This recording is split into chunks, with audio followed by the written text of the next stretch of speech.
नमस्कार, माझे नाव प्रेरक राऊत आहे. मी आज उभा आहे महाराष्ट्रातील चंद्रपूर शहरात. एका अशा ऐतिहासिक ठिकाणी जिथे प्रत्येक दगड भूतकाळाची कथा सांगतो. माझ्या मागे दिसणारा गोंडराजा महल हा केवळ एक राजवाडा नसून तो गोंडराजांच्या वैभवशाली इतिहासांचा, त्यांच्या समृद्ध संस्कृती आणि आदिवासी परंपरेचा जिवंत पुरावा आहे. मध्य भारतात अनेक राज्य करणाऱ्या गोंडराजांनी निसर्गाशी सुसंवाद राखत आपली सत्ता उभारली आणि त्याच काळाची आठवण आजही महल आपल्याला करून देतो. या डॉक्युमेंटरीच्या माध्यमातून चंद्रपूर गोंडराजा महलाची इतिहास, त्यांच्या वास्तुरचना, गोंड समाजाची जीवनशैली, आजच्या काळातील त्यांची अवस्था समजून घेण्याचा प्रयत्न करणार आहोत.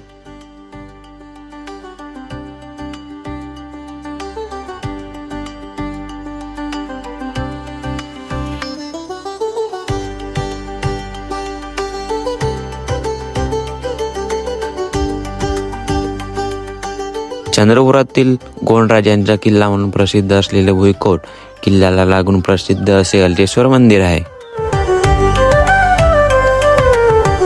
साकोलीपासून हे ठिकाण 200 किलोमीटर अंतरावर आहे. या गोंड काळातील 12 किलोमीटर लांबीचे परकोट असलेले किल्लेसह आज अनेक वस्तू, मंदिरे चंद्रपुरात आहेत. त्यातील ऐतिहासिक आणि स्थापत्यदृष्टीने महत्त्वाचे एक ठिकाण आहे ते म्हणजे हडवाड्यातील राजा बिरसांचे भव्य स्मारक.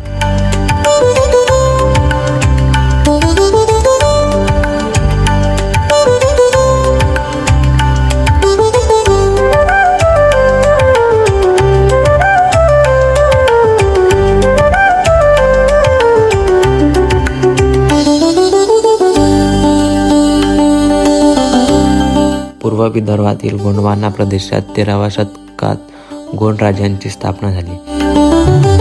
चंद्रपुरात आज जो भव्य भुईकोट किल्ला आहे त्याची सुरुवात गोंडराजा खांडक्या बल्लाळशाह यांनी केली आणि पुढे गोंडराजांची राजधानी बल्लारपूरवरून चंद्रपुरात आली.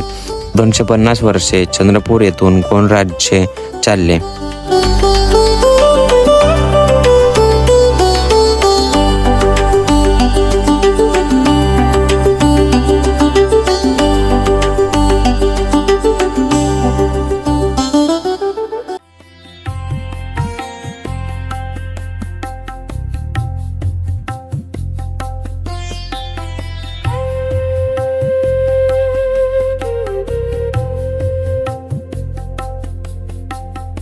ताजमहल हे मुघल सम्राट शहाजहानने आपल्या पत्नी मुमताज महलाच्या स्मरणार्थ बांधलेले भव्य स्मारक आहे, ज्या जगातील एक आश्चर्य म्हणून ओळखले जाते.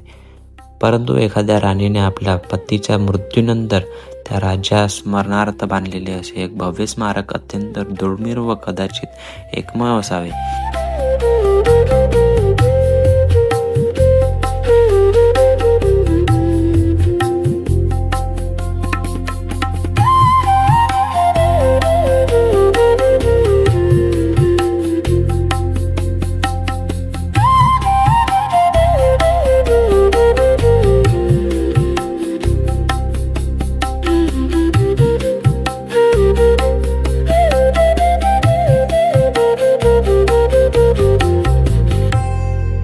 हे प्रेमाचे प्रतीक असलेले स्मारक चंद्रपुरात गोंड राजवाड्यातील इराई नावाच्या राणीने आपल्या पती राजा बिरशाच्या स्मरणार्थ सुमारे 300 वर्षापूर्वी बांधले आहे.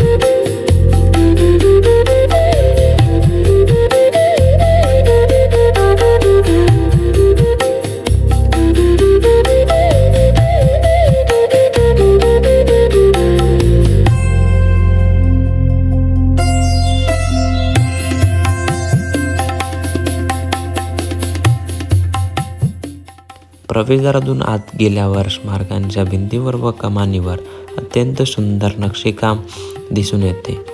स्मारकांच्या मध्यभागी गोल घुमटाखाली राजा बिरसांची समाधी आहे. या समाधीभोवतीचे नक्षीकाम व जाडीकाम अत्यंत अप्रतिम व देखण आज हे ठिकाण प्रेमाचे प्रतीक म्हणून नावारूपास येत आहे.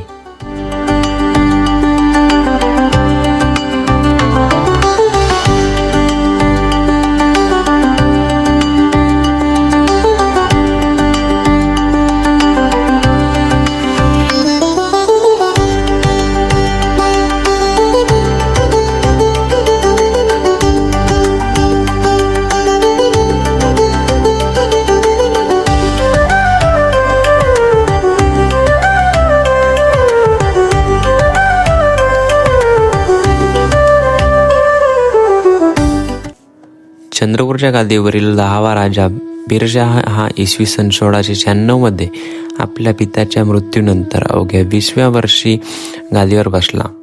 मात्र अवघ्या 8 वर्षाच्या अल्प कालावधीत इसवी सन 1704 मध्ये या लोकप्रिय राजाचा खून झाला.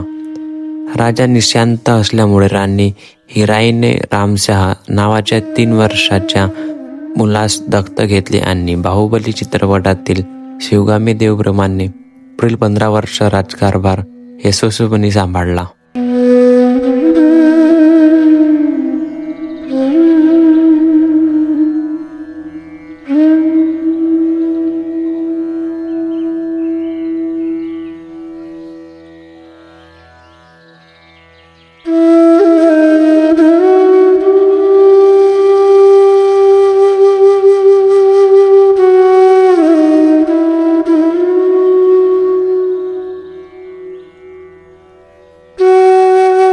राणी हिराईच्या स्मारकाच्या मागील बाजूस पायऱ्यांची एक विहीर आहे.